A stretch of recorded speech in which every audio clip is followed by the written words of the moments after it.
This is part 2 of 100 common sense financial hacks you should do. In this video, I will show you another 20 steps you can take toward your financial goals. 1. Understand expenses. Once you have a budget in place, you need to know more than just what bills you need to pay. If you are paying off credit cards, then you should know the interest rates. What about student loans? 2. Money growth. Sit down with a financial advisor who can help you with your investments. Not only can they recommend the best investments for you, but they can also help you structure them properly to get the maximum benefit possible. 3. Boost your income. We briefly mentioned the importance of increasing your knowledge to progress your career. Even once you achieve a raise, you should try to stick to the budget you set. That means the excess can go into investments or savings. You already worked hard to create a budget that works, so why rock the boat when you can save more? 4. Passive income. One of the biggest favors you can do yourself is to create a passive income. Now, it may require initial work to set yourself up, but once the money starts to roll in, you shouldn't have to do a whole lot to keep it going. How you do this is up to you, but there are plenty of online opportunities available to help you boost your income. It doesn't mean you have to find a second job and work nights. 5. Resources. If there are resources available to you, then take advantage of them. Whether it's an educational workshop or a program, especially if your employer will match your payments. 6. Don't cash out. If you cash out of your 401k early, you are left to pay income tax as well as a penalty. All in all, you lose around 40% of the money you withdraw. So, no matter how tempting it is, don't fall prey to a fee that exceeds the majority of interest rates on credit. 7. Plan major purchases. Your budget should include your savings, but you should also create a separate savings account that builds your pot for major purchases. If you want to purchase a new television without having to use a credit card, start setting aside money every month. 8. Reflections.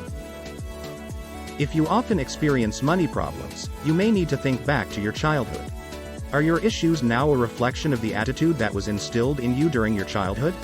Were financial conversations on the agenda, were you often told no because your parents couldn't afford it or that it was just too expensive? Is that attitude still pervasive? 9. Prioritize. When you sit down to create your budget, ensure that it's your priorities that you put first. Don't worry about what other people think is right for you. Think about your wants, your needs, and ultimately, your financial wellness. That means you have to have the strength to pass up opportunities that don't line up with your priorities financially or your values. 10. Habits. Think long and hard about your spending habits. Many banks offer apps that show you a breakdown of how you spend your money. You might be surprised to see just how much of your cash goes to eating out and spending where you don't need to spend. This can help you make tweaks. If your bank doesn't offer you that tool, you may have to sit down and work it out yourself. It's worth doing just to show you exactly how you spend your money. 11. Communication. If you are in a relationship, then communication around finances is imperative.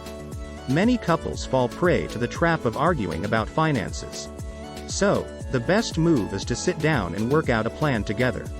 Work together to understand the benefits each of your employers offers and make choices that benefit your family. 12. Permissions. You must permit yourself to want your wants.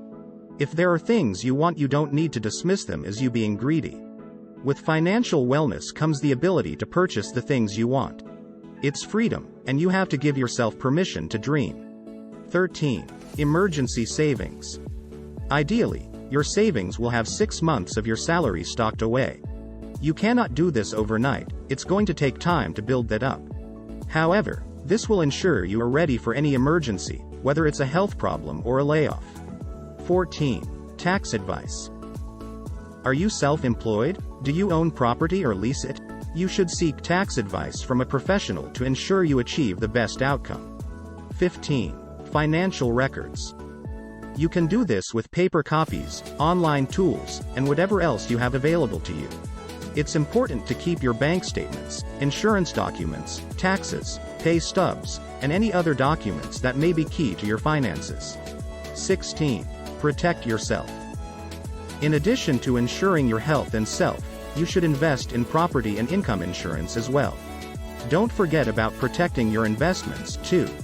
It might sound like you have to spend more money, but think about how much you will have to fork out if you aren't properly insured. 17. Professional help. A financial planner will help you determine how much you can afford to save, invest, and help you set a realistic budget. Remember, if you make your budget too severe, you will find yourself falling behind.